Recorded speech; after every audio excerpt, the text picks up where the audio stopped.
হরে কৃষ্ণ কৃষ্ণ কৃষ্ণ হরে হরে। বন্ধুরা সবাই কেমন আছো? আশা করি সবাই খুব ভালো আছো। সুধা সরকার ব্লগে আরও একটা ভিডিওতে সবাইকে জানাই স্বাগত। তোমরা দেখতেই পেলে আমি আমার ভিডিওটা আজ সকাল সকাল শুরু করছি।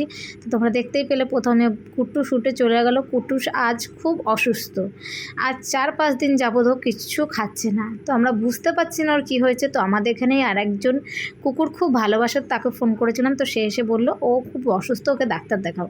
তো ওকে ডাক্তারের অ্যাপয়েন্টমেন্ট নেওয়া হলো, ডাক্তার দেখানো হলো। সেইগুলো আর ভিডিও করতে পারিনি বন্ধুরা, এত অসুস্থ ছিল তার জন্য আর ভিডিও করতে পারিনি। ডাক্তার দেখিয়ে মাথায় হাত, কারণ ওর 107 জ্বর, প্লাস ও কিছু খাচ্ছে না তার জন্যই। তো তারপরে ওকে ও মাংস খেতে ভালোবাসে বলে তোমাদের দাদা মাংস এনে দিচ্ছে, তাই আমি রান্না করেছিলাম ওকে খাওয়ানোর জন্য। তো দেখতেই পেলে ও চেটে চেটে খেলো, একটু অসুস্থ হয়েছে বলে তার জন্য ওকে মাংসটা খাওয়ানো হলো। তারপরে ও শুয়েছিল, মা ওকে সকালে খাইয়ে রেখে গেছে। তারপরে আমি ওকে একটু গরম গরম রুটি করে খাইয়ে দিচ্ছি, কারণ খাইয়ে না দিলে ওকে আবার খাচ্ছে না, একদম বাচ্চাদের মতন হয়ে গেছে। তো এদিক থেকে ওদিক থেকে ফেলে দিচ্ছে। তো ওকে এখন অনেক ট্রিটমেন্ট করতে হচ্ছে, ওকে গালে তুলে তুলে খাইয়ে দিতে হচ্ছে, ওষুধও খাইয়ে দিতে হচ্ছে। তো দেখতেই পাচ্ছ এখন রুটিটাকেও খাইয়ে দিতে হচ্ছে, তো ও খাচ্ছে। তারপরে তো রুটি খাওয়ানো হয়ে গেছে, তারপরে আমি এখন জল দিয়েছি, জল খাচ্ছি। তো এত অসুস্থ ছিল বন্ধুরা, ঠাকুরের কাছে সবসময় ডেকেছি ও যেন সুস্থ হয়ে যাক।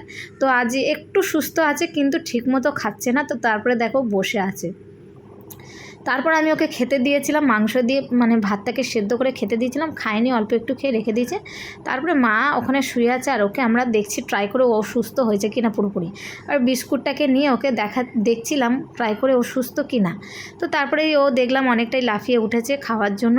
তারপরে বুবুন বলল মা আমি একটু করব। তো আমি বললাম ঠিক আছে আস্তে আস্তে করিস, কারণ ও একদম অসুস্থ, ওর গায়ে জোর নেই। তো বললো ঠিক আছে মা, আমি আস্তে আস্তে করবো। তো বন্ধুরা ভিডিওটা বেশি বড় করবো না, ঠাকুরের কাছে প্রার্থনা করো আমাদের কুট্টু যেন সবসময় ভালো থাকে। আজকের মতো এখানেই টাটা।